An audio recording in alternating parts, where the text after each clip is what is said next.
Hello everyone, I hope आप सभी बहुत अच्छे होंगे। आप सभी लोगों को बहुत लंबे समय से केबीएस में भर्ती का जो है इंतज़ार था। तो केबीएस से जो है आपका टीचिंग और नॉन टीचिंग दोनों ही तरह की पोस्ट के लिए जो है नोटिफिकेशन जारी हो चुका है। तो आज की इस वीडियो में बात करने वाला हूँ पीआरटी के लिए आपका जो है क्या मिनिमम क्वालिफिकेशन है, क्या एज लिमिट है, एज लिमिट में जो है आपकी क्या क्या रिलैक्सेशन है कैटेगरी के अकॉर्डिंग वुमेंस के लिए। इसके अलावा सीटेट में ओबीसी, एससी, एसटी, ईडब्ल्यूएस के लिए क्या पासिंग मार्क्स हैं, 82 हैं या जो है 90 ही उनके भी होने चाहिए। इसके अलावा सीटेट 2022 में जो लोग अपियर हो रहे हैं वो लोग जो है अप्लाई कर सकते हैं नहीं। तो इन सारे सवालों के जवाब आपको आज इस वीडियो में मिलने वाले हैं, तो आप लोग जो है वीडियो को बिना स्क्रिप्ट के लास्ट तक ज़रूर देखना। इसके अलावा आपका क्या एग्ज़ाम पैटर्न है, कितने नंबर का आपका पेपर होगा, नेगेटिव मार्किंग होगी या नहीं, इंटरव्यू है या नहीं, ठीक है, और आपका क्या डिटेल सिलेबस है, इसके लिए मैं अलग से वीडियो बना दूंगा। इसके अलावा आपको सारी जो है इंफॉर्मेशन से रिलेटेड पीडीएफ्स या आपको नोटिस जो है हमारे टेलीग्राम चैनल पे मिल जाएंगे। सारे आपको जो है केवीएस से रिलेटेड आपको नोटिस मिल जाएंगे हमारे टेलीग्राम चैनल पे। तो आप लोग हमारे टेलीग्राम चैनल को जाके ज्वाइन कर सकते हैं। आप टेलीग्राम पे जाके एग्जाम साथी सर्च करके कर सकते हैं, या फिर आपको जो है नीचे डिस्क्रिप्शन बॉक्स में भी टेलीग्राम चैनल की लिंक मिल जाएगी। तो पीआरटी के लिए आपकी जो मैक्सिमम एज लिमिट है वो 30 ईयर है, ठीक है। इसके अलावा जो एज रिलैक्सेशन का है वो मैं आपको वीडियो के लास्ट में बता दूंगा कि फीमेल, ओबीसी, एसटी के लिए जो है क्या क्या एज रिलैक्सेशन है, ठीक है। तो ये जो जनरल है वो 30 ईयर है, ठीक है। अब देख लेते हैं हम क्वालिफिकेशन प्राइमरी टीचर के लिए, उसके बाद अब प्राइमरी टीचर म्यूजिक के लिए, ठीक है।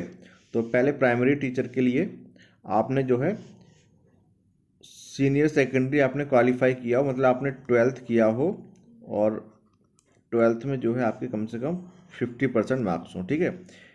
इसके अलावा आपने उसके साथ 2 ईयर का डिप्लोमा किया हो एलिमेंट्री एजुकेशन से, जो आपका बीटीसी या डीएलएड जो भी आपका है, ठीक है। पहले इसका नाम बीटीसी था, अब डीएलएड है, या आपके स्टेट में जो है जो भी उसका नाम हो, ठीक है। आपने जो है 50% मार्क्स के साथ 12th किया है और आपके पास 4 ईयर वाला जो आपका बीएलएड होता है जिसमें आपको डिग्री और बीएलएड का डिप्लोमा दोनों मिलते हैं, या आपने वो किया हो, ठीक है।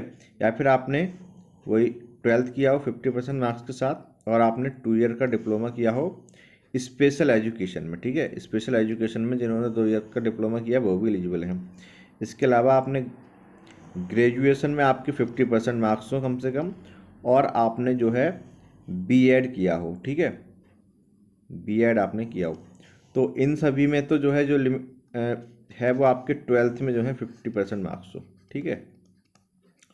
12th में आपके 50% मार्क्स हो, ठीक है। और इसमें आपका है वो आपके होने चाहिए ग्रेजुएशन में 50% मार्क्स, ठीक है। तो इसमें 12th में इन तीनों में, और इसमें आपके ग्रेजुएशन में 50% मार्क्स। अब बहुत से लोगों ने बीएड में एडमिशन लिया होगा पीजी के बेस पे, जिनके पीजी में जो है 50% मार्क्स होंगे, जिनके ग्रेजुएशन में 50% मार्क्स नहीं होंगे, ठीक है। तो इस बारे में इन्होंने कुछ भी क्लियर मेंशन नहीं किया है।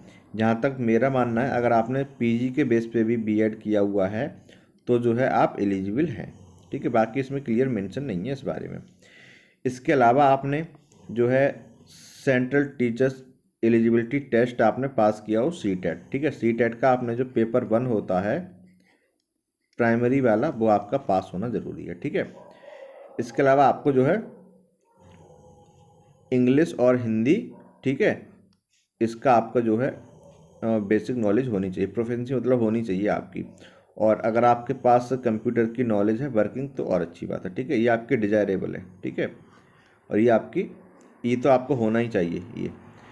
तो आपकी जो क्वालिफिकेशन होगी वो आपने बीटीसी किया हो या आपने बीएड किया हो, प्लस आपके पास जो है सीटेट आपने फर्स्ट पेपर किया जो प्राइमरी वाला आपका होता है, ठीक है।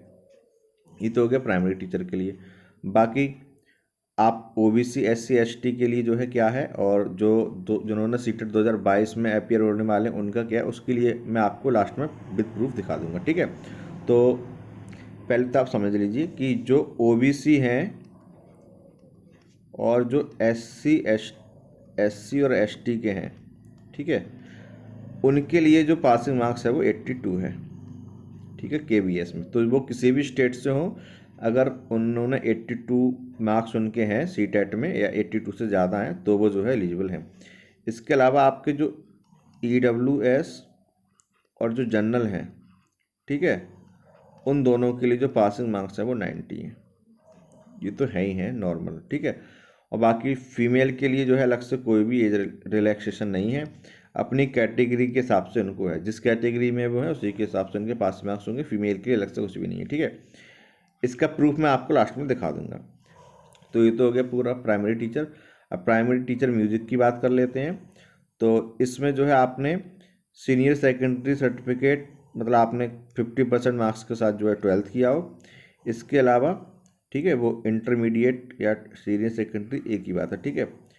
या और इसके अलावा जो है आपके पास बैचलर डिग्री हो म्यूजिक में, ठीक है, म्यूजिक में आपके पास बैचलर डिग्री हो, या फिर इसके इक्विवेलेंट कोई और आपने जो है डिप्लोमा वगैरह कर रखा हो म्यूजिक में, ठीक है, तो वो लोग एलिजिबल हैं। और हिंदी और इंग्लिश की आपको नॉलेज होनी चाहिए और कंप्यूटर की नॉलेज डिजायरेबल है, ठीक है। ये आपका सीटेट 2022 जो लोग अपेयरिंग में हैं वो लोग जो है आपका एग्ज़ाम दे पाएंगे नहीं दे पाएंगे, ये उसके रिगार्डिंग है। तो ये 2018 का नोटिफिकेशन है। तो 2018 में तो जो है एक स्पेशल नोटिफिकेशन जारी करके जो सीटेट 2018 में अप्लाई कर रहे थे उनको जो है अलाउ कर दिया था फॉर्म अप्लाई करने के लिए। लेकिन अब देख सकते हैं कि 2022 के साथ कुछ ऐसा है नहीं, ठीक है।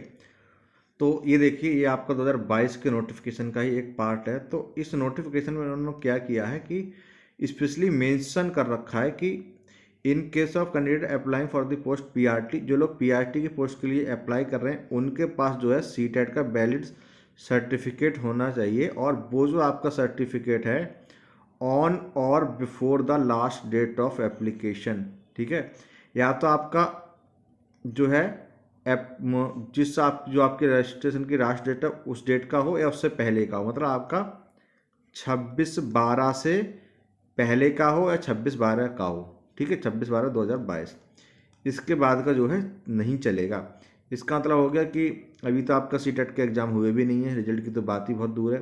तो 26/12 तक तो कैसे भी जो है सीटेट 2022 का रिजल्ट नहीं आ पाएगा, ठीक है। और रिजल्ट के बाद सर्टिफिकेट भी आना चाहिए, ठीक है। तो इन्होंने तो सर्टिफिकेट के हिसाब से दे रखा है, और सर्टिफिकेट तो आपका जो है और लेट आता है, 1-2 महीने बाद ही आता है, ठीक है। तो जो सीटेट 2022 में जो है अपियर हो रहे हैं वो लोग 2022 के नोटिफिकेशन के हिसाब से एलिजिबल नहीं है, ठीक है। तो वो लोग जो है अप्लाई नहीं कर सकते। 2018 की अलग बात थी, लेकिन 2022 के नोटिफिकेशन ने उन्होंने जो है स्पेशली मेंशन करके क्लियर कर रखा है कि 26/12/2022 से पहले का आपके पास सीटेट का सर्टिफिकेट होना ज़रूरी है, ठीक है। ऐसे ही जो लोग अपना बीएड या फिर डीएलएड या बीटीसी के जो है फाइनल में है, मतलब जिनके एग्ज़ाम हो गए हैं बट रिजल्ट नहीं आया है, तो उनके लिए भी ये ज़रूरी है कि उनका जो फाइनल है उसका रिजल्ट 26/12 को या 26/12/2022 से पहले पहले आ जाए, तभी आप जो है एलिजिबल होंगे। अदरवाइज अपियरिंग वाले जो है एलिजिबल नहीं हो पाएंगे, बीएड डीएलएड या बीटीसी वाले, ठीक है। तो ये अपियरिंग के लिए है जिन लोगों का जो है फाइनल ईयर या फाइनल सेमेस्टर है बीएड बीटीसी या डीएलएड का। तो 26/12/2022 तक अगर उनका फाइनल का रिजल्ट आ गया तब तो वो एलिजिबल होंगे, अदरवाइज एलिजिबल नहीं होंगे। अब देख लेते हैं जो आपके 5% का रिलैक्सेशन है कि ओबीसी एसटी और बाकी के लिए, ठीक है। तो एससी एसटी ओबीसी, ठीक है, एंड जो पीएच वाले हैं जिनको डिसेबिलिटी है वो जो है पेपर 1 और 2 दोनों के लिए ही जो है जिनके 82 मार्क्स हैं वो अप्लाई कर सकते हैं, ठीक है। तो ओबीसी एससी एसटी और जो डिसेबिलिटी वाले हैं उनके लिए जो पासिंग मार्क्स है वो क्या है 82 है, ठीक है। बाकी जो आपके बचे जनरल और आपके जो ईडब्ल्यूएस है, ठीक है, उनके लिए कोई रिलैक्सेशन नहीं है, उनके लिए जो मार्क्स है वो 90 ही है, ठीक है। तो ये तो क्लियर हो गया होगा कि एससी एसटी ओबीसी, ठीक है, और पर्सनली जो डिसेबिलिटी वाले हैं उनके लिए पासिंग मार्क 82 है, चाहे वो किसी भी स्टेट से बिलोंग करते हो, ठीक है। पेपर 1 और 2 दोनों ही पेपरों की ये बात हो रही है, ठीक है, चाहे पेपर 1 हो चाहे पेपर 2 हो। अब अगले देख लेते हैं एज रिलैक्सेशन का, ठीक है। तो जो आपके एससी और एसटी के हैं उनके लिए 5 ईयर का जो है एज रिलैक्सेशन है, ठीक है। तो आपकी जो भी मैक्सिमम एज लिमिट थी उसमें आपको +5 कर लेना है, ठीक है। तो पीआरटी के लिए हो जाएगा 30 + 5 35, टीजीटी के लिए आपका हो जाएगा 35 + 5 40 और पीजीटी के लिए हो जाएगा 40 + 5 45। ठीक है। जो आपके ओबीसी के लिए, ओबीसी के कैंडिडेट हैं उनके लिए क्या है, 3 ईयर का एज रिलैक्सेशन है। ठीक है, तो उनको +3 कर लेना है।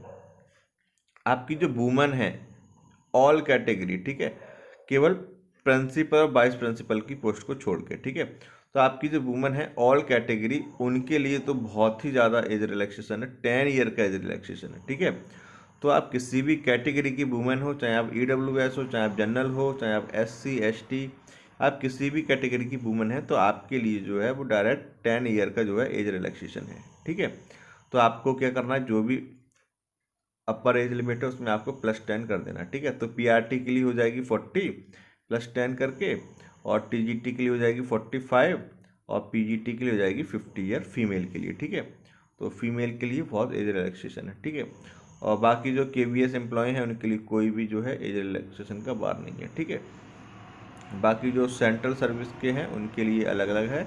जनरल के लिए 5 ईयर, एससी एसटी के लिए 10 ईयर, ओबीसी के लिए 8 ईयर। ठीक है, इसके अलावा जो personal ordinary domicile in state of Jammu and Kashmir, जो जम्मू और कश्मीर के हैं उनके लिए जो है 5 ईयर का एज रिलैक्सेशन है। ठीक है, इसके अलावा जो पीएच वाले हैं, ठीक है, जिनको कोई डिसेबिलिटी है और उसमें जो है वुमेन भी शामिल हैं, उनको जो है इन्होंने और ज़्यादा एज रिलैक्सेशन दिया है। ठीक है, मतलब एक तो आप पीएच है, ऊपर से आपकी कोई रिजर्व कैटेगरी है। ठीक है, तो जो पीएच वाले हैं उनके लिए जो एज रिलैक्सेशन है वो एससी एसटी के लिए 15 साल, ओबीसी के लिए है 13 साल, और जनरल के लिए है 10 साल। ठीक है, तो पीएच में तो सभी के लिए एज रिलैक्सेशन है। ठीक है, इसमें वुमेन भी शामिल है, कोई अलग से नहीं है। ठीक है, तो इसमें वुमेन का भी आ जाएगा। जो एक्स सर्विसमैन हैं जनरल के उनके लिए 5 ईयर है, जो एक्स सर्विसमैन ओबीसी के हैं उनके लिए है 8 ईयर। ठीक है, 3 ईयर + 5 ईयर। जो एक्स सर्विसमैन हैं एससी एसटी के, ठीक है, उनके लिए है 10 ईयर। ठीक है, और ये केवल ग्रुप ए की पोस्ट के लिए है। ठीक है, बाकी पोस्ट के लिए नहीं है। ठीक है, तो जो ए क्लास की पोस्ट है केवल उनके लिए एज रिलैक्सेशन है।